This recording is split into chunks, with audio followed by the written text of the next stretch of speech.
Welcome to the latest episode of the White Pew podcast. My name is Gabrielle Della Puente. And I'm Zarina Mohammed. And we have a special episode today. Can everyone raise a toast? Because we finally got a sponsored episode of the podcast. First one! Woo, woo, woo, woo. We feel like we're moving up in the world. So we just want to thank So Cards for sponsoring today's episode. So Cards is a game for those who want to skip the small talk. Each card contains a question crafted for deeper discussions. They're made to get us from how are you to who are you. One can say these aren't cards against humanity, they're cards for humanity. And that's basically what we're going to do on today's episode, which is exciting. So Cards were nice enough to send us decks, and we are just going to do a little heart-to-heart tonight. There are probably plenty of readers and listeners of the White Pew who don't actually know who we are, so this is like a very intimate introduction, in case that is the case. I think it'd be a good idea. AMA, ask me anything, but not that. So we've got the original volume and volume 2, and we're going to sort of switch between those and ask each other questions and see where this goes. There is also, hold on, should we mention the sexy deck? There's a sexy deck for like more than friends, 18 plus. We're not going to obviously do that because I don't know. None of that funny business. But it's good for other people to know it exists. Yeah, no, it's good to know. I might whip it out at the next pre-drinks. I'm going to go first. I'm going to ask you, what's one habit you wish you had broken years ago? Easy, smoking. I thought you loved smoking. I do. It's my favourite hobby. But that's why I wish I'd broken it years ago, because I love it so much. I'm never going to stop.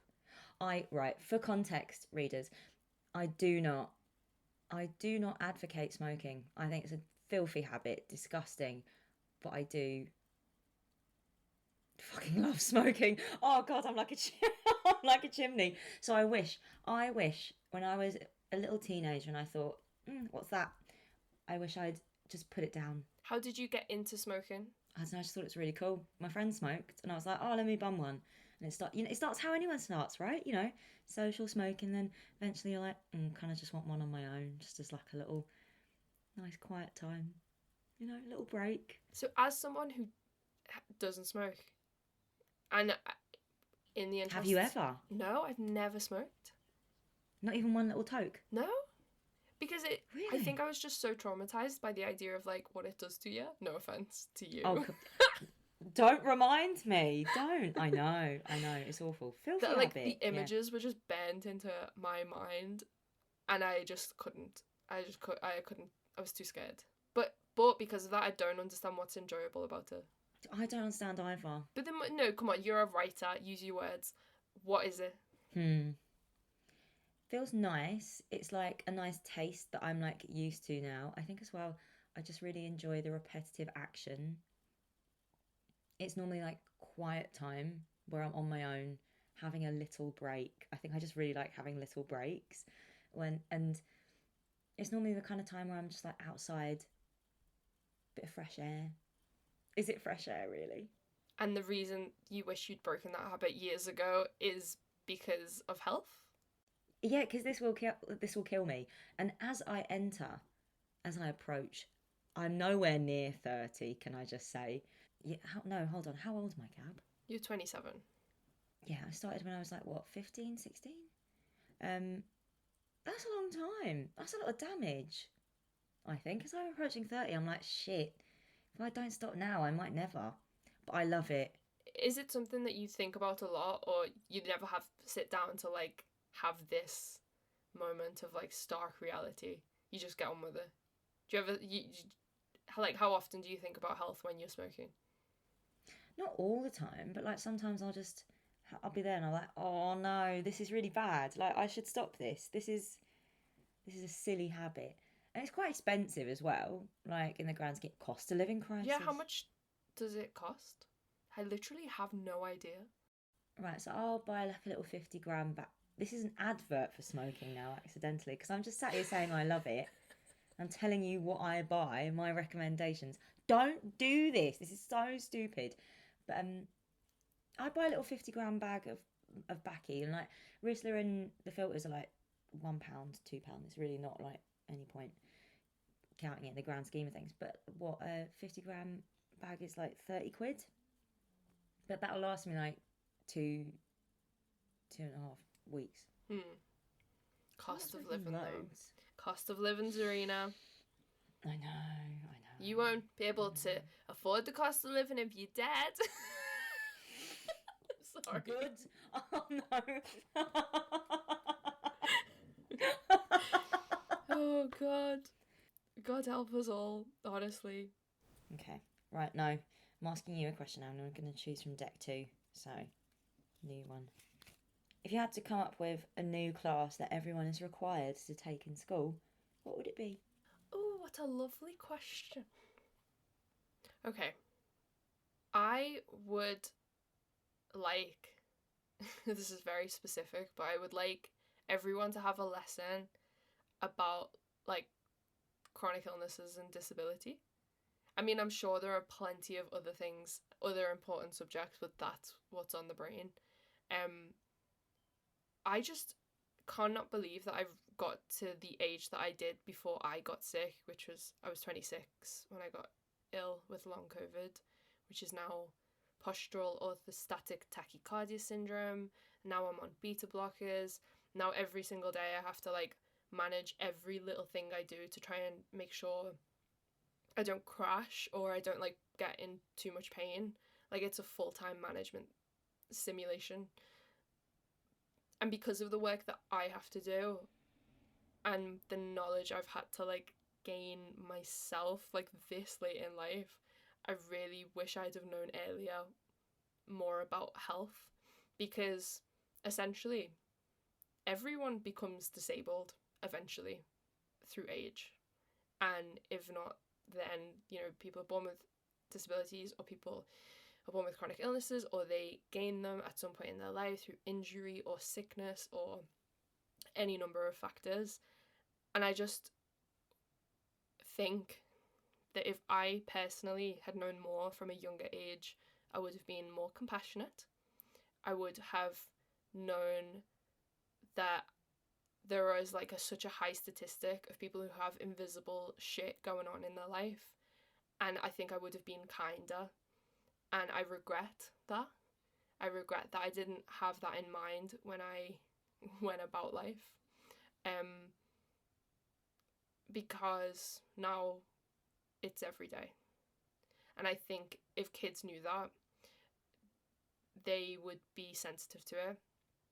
Not that, yeah, they would grow up. If kids knew that, I think they would grow up being more sensitive to just the widespreadness of it all and what people go through.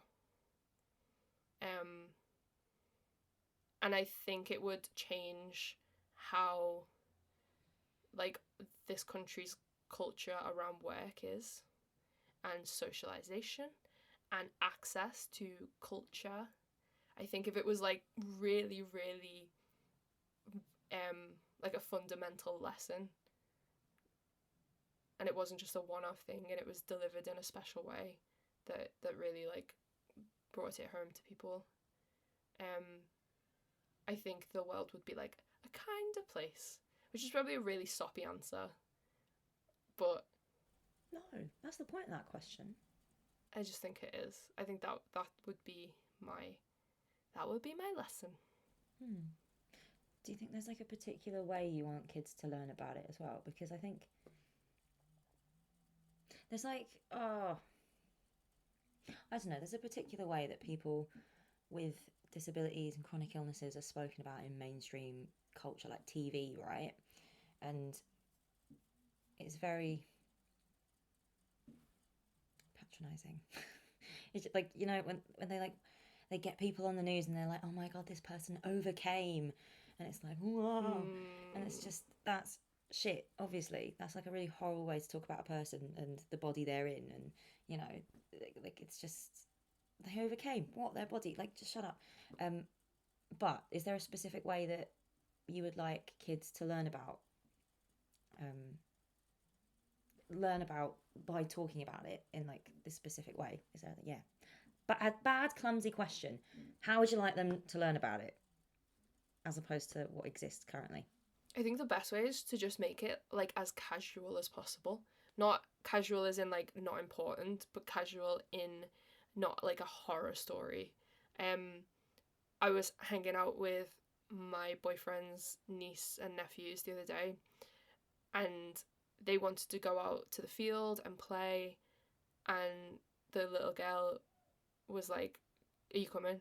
And I said, I can't stand up for too long." And she just looked at me, and she just like didn't know what to say, and she ran away as if like I'd just said something really scary. And I regretted the way I'd said it, because I think she looks up to me, and I didn't want it to think this is like an inevitability for everyone. Yeah, you don't want to see it as like a, yeah, I know what you mean. Like Yeah. I don't know how to like soothe that delivery, because it is scary and it's like a difficult thing, but there's got to be a way to like get that balance right and be like, it might happen, and if it does happen, this is what you can do to make things better, or this is how like society should be, so that like you are supported and accommodated for. That's the scary bit. That's like the part that if you were to speak to kids, for example, like I don't know how you would get around that, because the country's so shit. Like, there's only so far you can go to make disability and sickness like seem like an okay thing. It's because otherwise you're toxic positivitying the whole shit, and that's like not helpful either. But maybe then that kind of placing the, I don't know, the horror portion of it towards like the structural part, maybe that's really good, because then you can radicalize all the kids and like take them along. Yeah. To like just teach the kids institutional critique.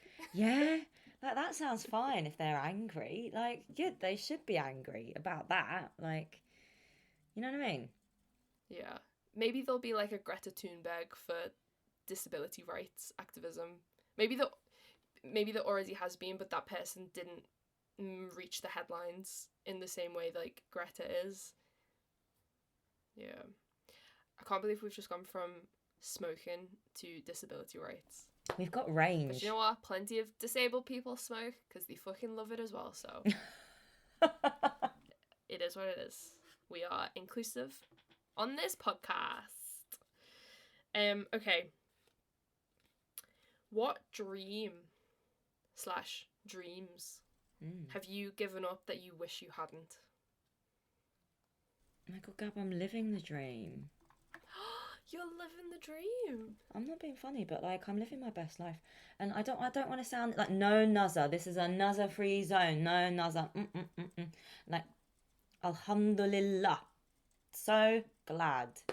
But like, I'm living the dream. I love my job. I love my friends. I love my life. I don't think I'd change anything. Maybe the only dream I have at the moment is to run a half marathon. And I'm like still in training for that. I've not given that up. I will never. I'll be 60 years old, banging out 15Ks, being like, only 6 more to go. But was there never something like that you were really into when you were younger and you thought, I'm going to do that, and now you're in like another place? I don't regret the right, yes. What I'm saying is, if you could have multiple timelines where you did everything, what would the other timelines be doing? Right. So the other timelines, Zarina's, I rebuke them because, and I'm aware how this is going to sound, and I would like to disclaimer, this is not where I'm at. I obviously realise that this is I realised pretty quickly this is a terrible thing. As soon as 9/11 happened, I clocked, no, bad idea. Where is this going? So, and the context is, I was a little shit, yeah? I wasn't a little shit. I was just like a gobby kid. I was the oldest in my family, like out of all the cousins, and I was a girl, right? And my dad, I think, really wanted a boy, so he treated me like I was a lad. Like, he would, like, I was like a little tomboy, okay? So that's the context that this dream job existed within. I really wanted to join. Oh God, I don't want to What say are this. you gonna say? I really wanted The to. police? No, worse, the army. Ah, Do you see what I mean? I hate that. I wanted to specifically be a pilot in the RAF for like a good 2 years when I was like, 9/11 happened and I was like, no way, Mohammed, you're out of there. It's not happening. when did you start wearing glasses? Because you need really good eyesight for that job. I was like, I'll take pilot, I'll take mechanic. I want to be working on them planes. Love it. No idea where that came from. I have no idea. That is so strange. Isn't it random? But I was like, yeah, I just really want to be like a mechanic in the RAF. Then 9/11, and I was like, no way, it ain't happening. So obviously, Did you want to shoot people, Zarina? I don't know. That's the clip that we advertised this podcast with. This is such. You wanted to shoot people? Wait, did you not want to shoot people? You wanted to like be the mechanic.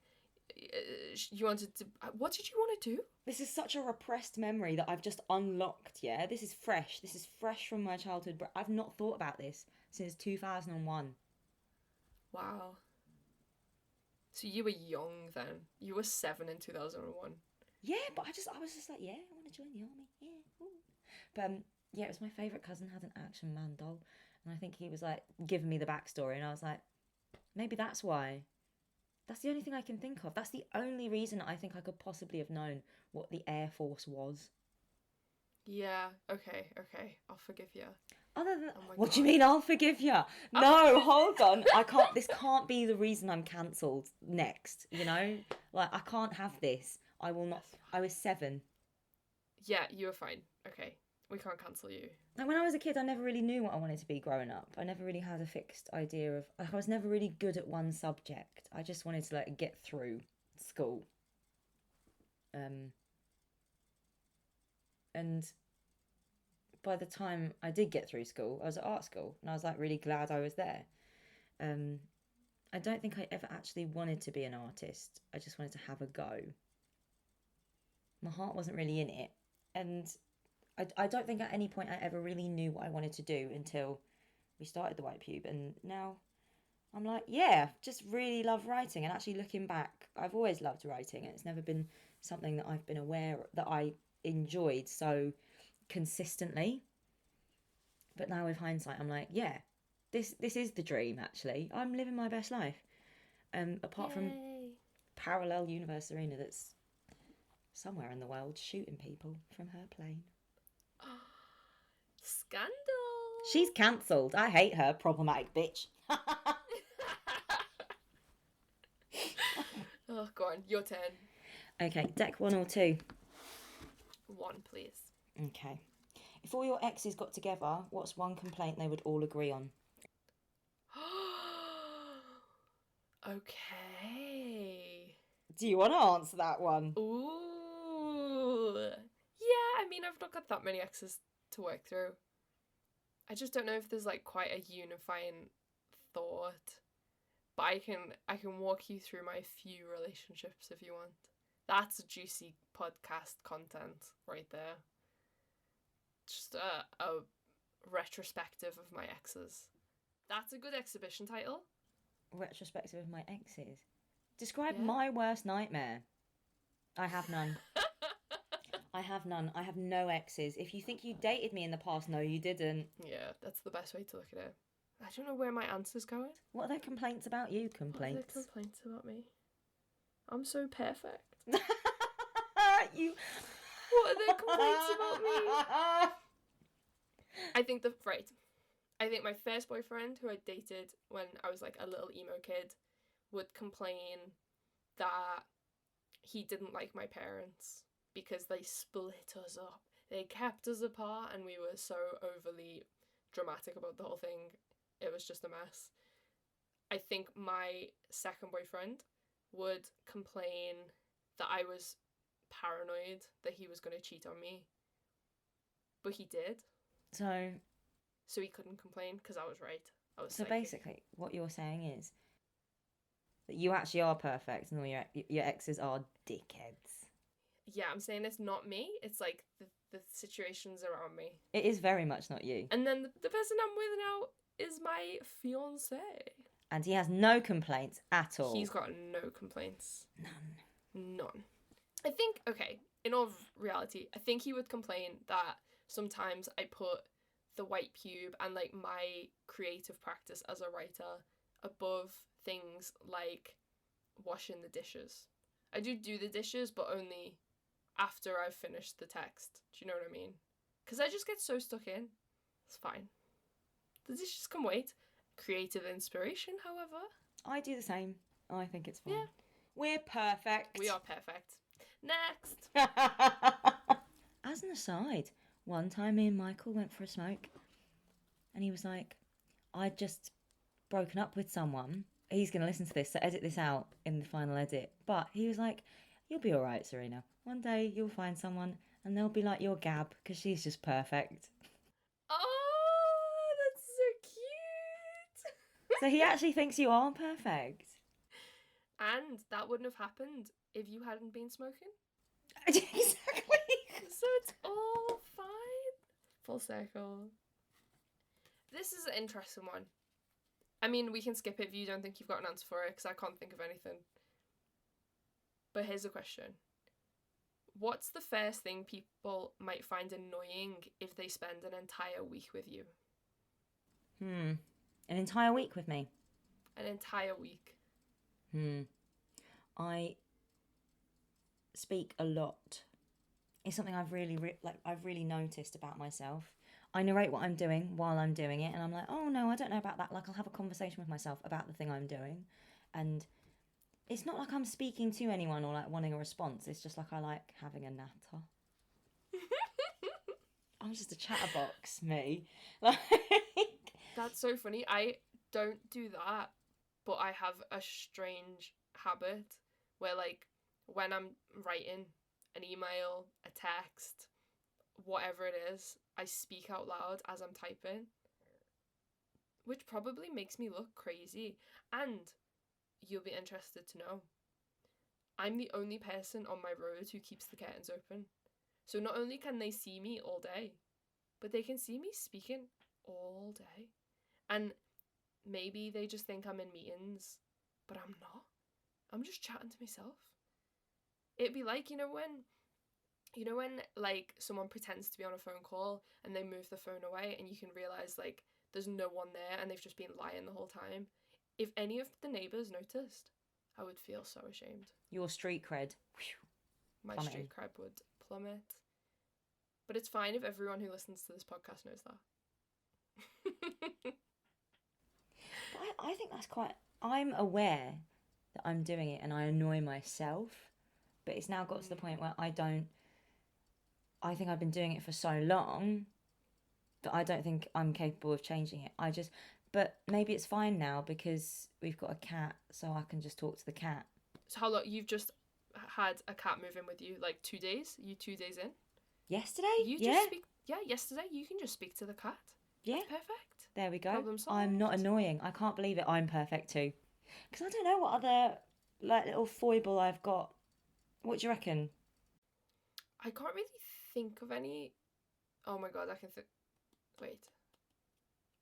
No, Are you I was just thinking of. No. I was just about to think of one, but I can't say it on a podcast, and also like it's not. It. Like the only. Maybe I can say it. You gotta say it now. Oh my god. I'm gonna headbutt you through the screen if this is bad. What? No, you'll think it's funny. The only thing I was like, like when was the last time I spent like a full week with Zarina and like what got in the way?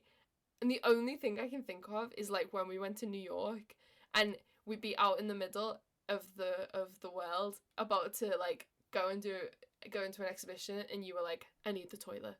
And you would disappear for like 20 minutes because you were running around New York trying to find a toilet. And then eventually you would reappear and we'd like resume the day. But like, that's the only thing I can think of because everyone else I know can like hold it. You can't. You're like, the toilet is the only thing that exists and you're gonna like hone it down. You're gonna put out a signal for a toilet Not and what find I that was toilet. expecting you to say. Out of all the things, that was what I was expecting you. I've got That's tummy the problems, thing. Gab. I I can't know. believe this. I'm sorry. For context, viewers, I am listeners. For context, listeners, I am lactose intolerant. Anyway, I can't believe you're shaming me for my tummy problems. That was an awful morning. We were, I can't remember where we were, but we went for breakfast, and all of a sudden I got like a little twinge. A little lactose intolerant tummy twinge, and I was like, if I don't find a toilet in the next 5 minutes, I'm gonna shit myself. Like there was a countdown.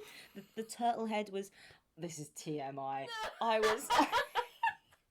I was running through the subway in crippling agony, thinking I could just squat in a corner. I've got to shit now. Like it was. And me and your mum just life. stood on the street corner when you're like, when's when she'll come back? Little did we know Zarina was squatting in the middle of the subway, just shitting. I can't remember where I went to the toilet, but I did manage to find a little restaurant. I didn't shit on the subway. Although I can imagine that's not probably the worst thing that's happened on that platform. They're vile. Rank, that subway. But... That's so funny. Do you know what? Fair point. I natter to myself and I've got tummy problems. Other than that, I'm a catch. Okay, your turn. Do you believe chemistry is inherent, or is it something you can develop over time? I think chemistry is inherent, but I think that doesn't mean that you're going to have a good relationship with someone. As someone who is very good at flirting, I think I can say this. You can have a very good flirt with someone. The chemistry can be there. You're vibing, conversation's good, the atmosphere and the tension and all of that works for some reason, even if you can't explain it. But it can just end there. That doesn't mean you're gonna go through sickness and then health and money and no money and whatever the wedding vows say that I can't remember right now. It doesn't mean that it's got any legs. Chemistry can just be like this fleeting moment of like an encounter, I think. And you can enjoy it for what it is. That's what one night stands are for. But it doesn't need to go any further. And I think that's should be celebrated. It's a nice thing. It's not a sad thing. But I think it does need to be there for a good relationship as well. Without it, what's the fucking point? True. It's there, but amongst other things. What about in a platonic way? Yeah, like have you ever kind of had a friend that you didn't hit it off with immediately, and then over time you're like, you know? Personally, no. I feel like all my friendships have had like, yeah, that's strange platonic, like, oh my god, I think we might be really good friends one day. Like excitement, and you don't know what to say, you don't know what to do because it is platonic and it's not like flirtatious, and you're excited because you've got things in common and you speak in like the same rhythm and you're on the same volume and you're in tune in like an exciting way that means you can have fun together or be creative together. I think all my friendships have started in like a silly, fun way. Silly, fun, creative way. I don't really feel like I've ever had to push past that with someone to get to it, because I don't think personally I would believe it would come. Do you feel differently? I don't know. I think what I'm getting confused about is that I'm stush. Explain that for people who aren't in London, please. I'm a bit stuck up. I'm like a bit aloof, and not in like a nasty way, just in a like, I'm from London. We're all kind of a bit stush like that. Just initially not very friendly. And so I wonder if that like initial coldness is like me being like, oh, there's no chemistry, but it develops, or just me kind of being like a frosty city girl. I think you've just got your walls up. Yeah. And I think I don't. But you gotta. I think I'm like, no, because I think maybe, there's a nice moments to be had with everyone, with the taxi driver. Like, the last time I got in a taxi, I learned so much Persian because we just had such a nice time. And on the way out of the taxi, I said thank you and goodbye to him in Persian, and his face was like, oh my god, we should have just added each other on the internet because we were vibing. We had chemistry. Taxi drivers, yeah, kebab shop guys, and like anyone that can be described as boss man. Yeah. They're different. You can't be stush with boss man, yeah, because boss man's like a proxy father figure. Yeah, you gotta like. That is literally true. Shop, if they run a little shop, like and you can buy Lucozade from them. Why are you acting like you're too nice? Like, that is pure wisdom. I think that's so true. I say that as someone whose dad is an actual taxi driver, and like we don't have the best relationship. So maybe I am looking for it in all the other people. Because there's something about the intimacy of being in the back of that cab and the silence of the road. You know what I mean? It's just like its own kind of therapy. The silence of the road.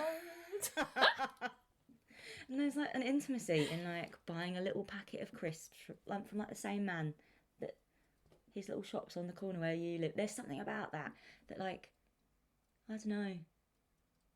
There's no point having your walls up. That's boss man. And it's kind of temporary as well. You're never going to stand in that shop and like, be with that guy all day. You're in and out. Taxi driver, you're in and out. It allows for a different kind of interaction. Yeah. I've never met an Uber driver I didn't get on with. Lucky. That's lucky. That's very lucky, though. At least, maybe... I don't know if this is just me, though, but all the Uber drivers I've ever had have all been older Asian men. They love me. Right. Let me... Seeing as you're getting deep about, like, the quiet of the road, let's carry on. Let's get deeper with more questions from So Cards. Okay, this one's not as heavy. This is kind of nice and idealistic. Name one person whose life you are envious of. What makes their life so desirable? Oh. Timothée Chalamet's girlfriend. See, we already know that I'm like living my dream. I've established that. Cool. I don't think I'm jealous of any one particular person and their life at the moment. I have, when I've been unhappier with my life, have been, like I'm not like a perfect person. I'm just like, no nuther. Oh my god, no jinxing this. But I'm V-haps. So, no one in particular. I'm just jealous of the rich. Okay, that's where I was gonna go with this. Like, I was thinking Zarina's not got enough imagination. If she, like, imagine, first of all, not living in England. We can pick literally billions of people to swap lives with in that instance. And then we wouldn't be in England anymore. Right, but the thing is, every time I leave... I mean, England, yeah, I can take or leave. London, though. I love it here. Do you love it even with the gas prices? No, but... What if the gas prices didn't matter because the sun made you warm? Listen, the gas prices come and go, yeah, but the Turkish shop London is forever. Is forever. I would go that far. Just the little Turkish shop down the road. Like, you don't get that everywhere. You don't get what that about in the Dominican Turkey? Republic. Even there, it's not the same. Have you been to Turkey? They don't have a little Turkish shop. I have been to Turkey, yeah. The hummus is better. The hummus in London is like it's crap, but in a good way. I had a falafel yesterday. It was so bad, but so good. The little falafel wrap. You know what I mean? Man, I would swap lives with so many people. I mean, look, I'd do it for a day, but I'd come back as a little holiday. If you want my little holiday list, I'll give you my little holiday list. Go on. All right. Obviously, yeah, I'd swap lives with Timothée Chalamet. Himself? He himself. Because I think, I don't know, he looks like he has fun. I would swap lives with Molly May. Because Oh my god, because she's got more hours in the day than we do. she's got so many more hours in the day. I'd just do it for one day and I'd spend an eternity. I'd be Rihanna. Because could you imagine being Rihanna for even an hour? Oh my god. You would have to be pregnant though. Less desirable. Yeah. Maybe Rihanna 2 years ago. You know what I mean? Okay. Yeah, Like, yeah. Yeah. I'd swap lives with a BBC morning show presenter. What the fuck? Because I just want to know what goes on inside their heads. They can't be like that. You know what I mean? You know how they're like? They're all like that. Why are they like that? They can't all be like that. Just want to know. Because there's an inner darkness. There is an inner darkness. I agree. Mm-mm. Empty heads. Teleprompter robot people. Yeah. I've completely lied. I would swap lives in a heartbeat. In a heartbeat with Haruki Murakami. I just want to know what goes on in that man's head. Just live there. I want to live there. Okay. But also be him. We have a problem now. Because when I imagine this question being asked, I imagine that it's your head inside now. Ah. I don't think his head's there anymore. I think your head's there now. Ah. But that might not be the case. You would just be in his body, in his life, with his bank account and passwords. See, I wouldn't care for that. Do you know what I mean? Yeah, I don't mind. Because See, I like my head. Yeah. But I like my head in my body, in my life. My head in Haruki Murakami's body would be a head fuck. Not the same. Not the same. I'm interested. I'm nosy, basically, is what I'm saying. I would be interested in this for no other reason other than pure nosiness. Because if you were in his body, you'd then have to write a book. And everyone would be like, this is different. Yeah. Whereas what's happened, his editor would be like, Haruki, Yeah. what's going on? do we need to have a chat? Yeah. This is not what we discussed. Yeah. Tommy Fury would be like, Molly, you're acting differently today. Yeah. And you'd be like, no, I'm not. You're walking around, you're talking to everything that you touch. What's going on? You've never done that before. That's what he'd say, yeah. But I would be interested in doing this as an exercise in nosiness rather than an exercise in envy. Yeah. You could read Molly May's emails. Oh, could you imagine the business secrets I could absorb? Yeah? Yeah. Girl boss. I could come back with that girl boss knowledge, that girl boss guidebook. Your answers really interest me though, because you went for like other people's lifestyles. And I'm thinking really functionally. Like, I want heat. I want a bigger house. I would like to be taller. Oh! I would like to not have... I love glasses, but imagine not needing glasses. No, I hate glasses, right? They're horrible cages. Horrible cages for the face. They're horrible. Especially with a mask on. Terrible. A mask in the rain. Worst combo. Terrible. Can't see what's going on. I don't know who this tall person in a big house in a hot country is, but I'll be them. I'd like to be Jack Grealish. For the legs. Also, he just looks like he has a lot of fun. Yeah, but you'd have to have that fun. You'd have to make that fun, because then you're Jack Grealish. But You're forgetting the rules of the game. No, listen, this is not Can how you it's do working in football? my mind. Can you do football? Jack Grealish can do football. And that's what But counts. can you do football? As Jack Grealish, I imagine I would absorb the skills, no? The muscle memory. Yeah. You get muscle memory. Okay. Muscle memory. I love Okay. that. I'd also, speaking of things, like to spend the day in the head of a leading politician, for which I do not wish to be cancelled also. Who? I would obviously like to be Boris Johnson. Oh my god. Tell me- Quickly explain yourself No. before people... No. I will not be shamed for this. No, this is the hill I'll die on. Would you not like to know what actually goes on in that man's head? And that's not just because he's like bonkers, because I think that might be on purpose, but even if the Prime Minister right now was Theresa May, I'd want to be in her head. I want to be in David Cameron's head. I just want to know what their day actually looks like. What do they do? What happens in these meetings? What do they say? What do people say to them? How do they make... Do they actually think about the things they're doing when they are fucking up our lives?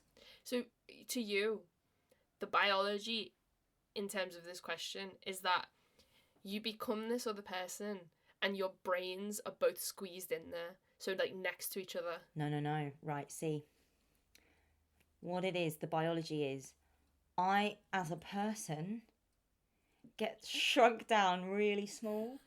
And I get taken into these people's heads in a little cargo ship. A miniature cargo ship. And I watch behind their eyes like it's an incredible TV.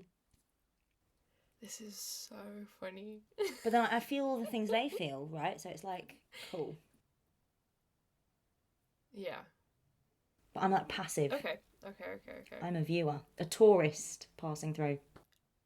Is there anyone fictional that you would be?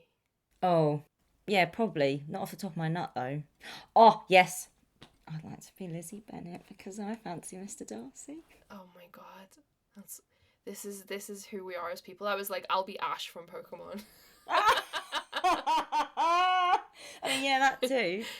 I was like, how fun would that be? But also, I'm not saying that in like a sneaky way. I imagine they also fucked at the end, so it's a bit saucy. I reckon this might be the kind of stuff you have to cut, actually. I dare you to keep it in, though. But I imagine Mr. Darcy would be way too nervous. Yeah. For it to be good the first time. Yeah. But then... Can you write that fan fiction? Absolutely not. No way. Someone might already have done it. Yes. Hear me out, mate. He'd be way too nervous the first time, but then the second time he'd be really keen to make it up to you. Yeah. A bit too keen. He's done a bit of research. It's been a long time since I watched Spirited Away, but I really wanted to be the little dragon, the river spirit. You want to be the dragon? The river spirit in Spirited Away. What's his name? Haku. That one. Could you imagine, like, just doing that through the air?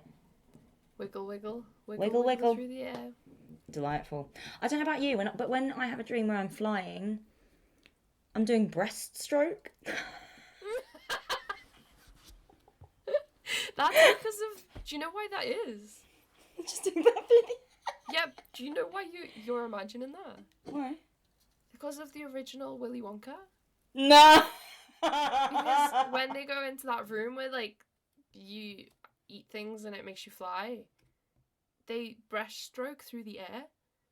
Go on, ask one more question. Make it the best one so far, even though these questions have been really fun. The pressure's on, now you said that. What compliments are most likely to boost your ego, and why do those work so well? Ooh. Just give me your praise kink manual. Oh my god. I just like being told I've done a good job. Do you know if you could get, like, points for life? And I know this is very Black Mirror, but I would love points for everything. You just want everything to be gamified. I want everything to be gamified because it's just like a drip of external validation. I want people to tell me this is good. And you know what? Just to be explicit about these things. It's why when we post reviews every Sunday, I'll be excited because, like, if people like or retweet things, nice, thanks, cool. But they're little points. The big points is when someone replies or quote tweets, because then you get to know what they actually think. Or if they comment or they send a message. The biggest point is when people email. Every time I write about specifically this game called Death Stranding, someone emails me. I get an email from, like, a stranger across the other sides of the world that's like, I fucking loved this text. And I'm like, I fucking loved your email. I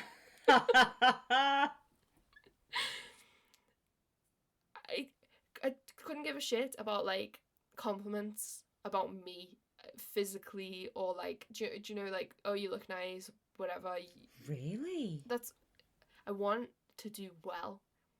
I want that. That's my praise kink. Right, hold on, wait. Because we all know how I feel about being called a good girl.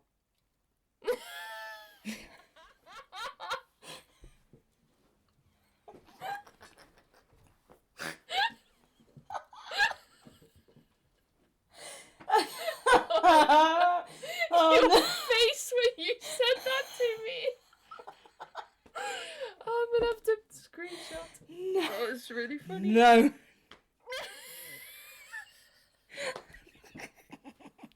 Zarina, we don't all know what you feel like. No, oh, I forgot that you've got self-view turned off, so my face is just massive. Am I on your iMac? No.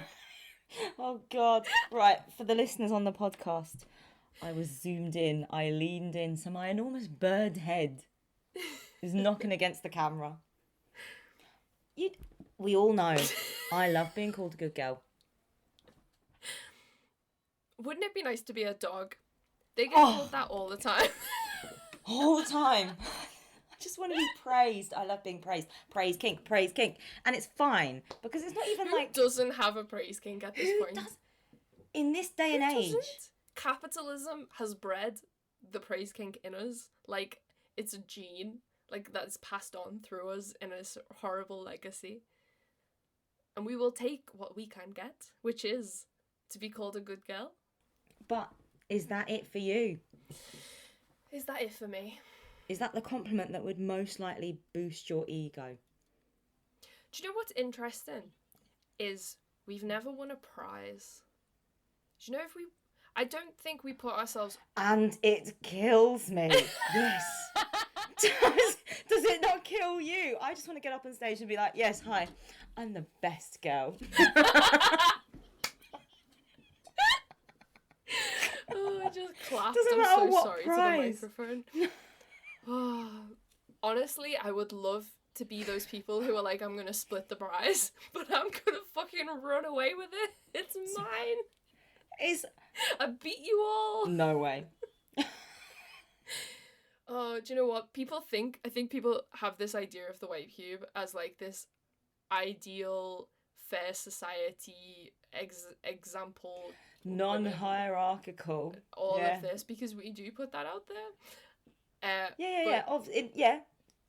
Politically, that's us, yeah. But now we're really competitive. I want a prize. We don't even put ourselves up for prizes. We never like nominate. I don't know how people get prizes, to be honest. I'm not gonna lie. Well, now anyone that's listening, nominate us for things, especially if you fancy us in secret. What's that got to do with anything? Because then you can nominate us for a prize and it'll give us a secret tingle. Oh, that's so funny. Yeah, I think I would like a little prize. Because that is the most validation. It's validation in the shape of a little trophy that you can put in your room and you look at it and you think, I'm good. I did good. Yeah? We can wrap it up? Yeah. What did you think of these? I think these cards have been a really nice way for me to get to know you. I thought I did. 7 years. I thought I did. I've known you for ages. More than 7 years. But like, you know, we're super busy now, and when we sit down to chat, it's just like, oh God, what are we gonna post on Instagram? And this has just been really fun, and I really recommend it, like, in a completely sincere way for other people to do, because you think you know the people around you, but you could always know them more. You could always know yourself more as well, actually, to be honest, because half the shit that came out my gob, I was surprised by. Forgot about that I wanted to be an RAF. Murderer.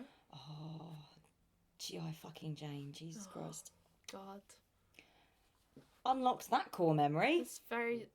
Thanks, SoCards. Very special stuff. So, if you want to pick up a pack of SoCards, it's just socards.org. And there are different volumes, and as we said before, there's the over 18 version as well. Thank you so much for listening. Thank you especially if you are one of our supporters on Patreon, PayPal, or Ko-fi.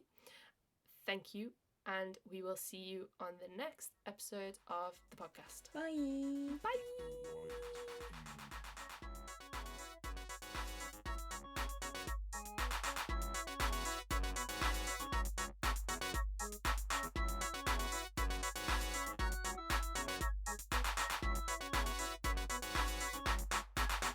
like